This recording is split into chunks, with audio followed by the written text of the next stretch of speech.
We gaan terug naar 2014. Want die gebeurt het helemaal.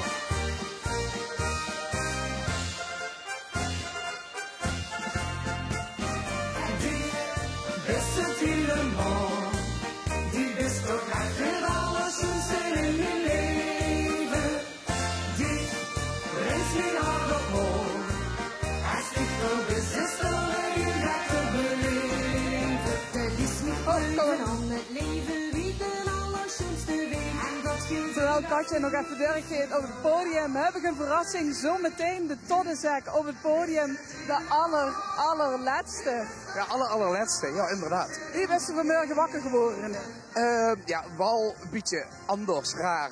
Maar op een gegeven moment dacht ik van ja, we gaan er gewoon nog even van genieten. Dus ik had er eigenlijk heel erg zin in. Dus ik verheug me dadelijk ook om hier dadelijk te zingen. En daarna gaan we nog op de vorst, dat plakkerie. Dus ja, we hebben er eigenlijk gewoon zin in. Maar het is wel een beetje anders natuurlijk. Je moet het toets natuurlijk goed afsluiten, dat gaat je straks doen. Want er is hier nog een groot feest. Je hebt hier naartoe kunnen leven. Wie is dat geweest?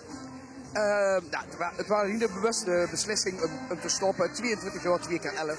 En we hebben eigenlijk nog meer genoten, denk ik, afgelopen seizoen als wat we normaal al doen. Maar ik kan eigenlijk niks negatiefs opnemen wat we bij hebben. Maar overal is het leuk, we maken overal een feestje van. En we vinden het zelf nog leuk en dat is belangrijk. Dus, En hiermee is het ook echt af, of is het niet dat je toch denkt, oh dat gaat toch nog gaat kriebelen, ik ben bang voor een zwart gat, wat gaan we nu doen? Nee, we zijn nergens bang voor. We zijn allemaal creatief, we zijn muzikaal. Dus tot wel wat er op onze weer komt. En misschien zeggen we over 11 jaar wel van, goh, zullen we eens weer een siestje passen of zoiets. Maar dus in principe is het op dit moment op het non-actief, ja. Dat spreekt voor af. Dat is voor nu. En we sleten het nu mooi af, maar we gunnen nog zijn. Ja, wellicht in een andere hoedanigheid of niet, of wel, geen idee. We gaan naar de open ruimte, naar de nieuwe creatieve invloeden. Dus. Heerlijk klinkt dat. Nou, geniet nog van het optreden hier en heel veel plezier vanavond in Grubbevoors. Breek de tent af toch? Ja, dat gaan we doen. Dankjewel. Ja, dat gevoel, dat bijzonder eigenlijk op te zien. Die is het helemaal.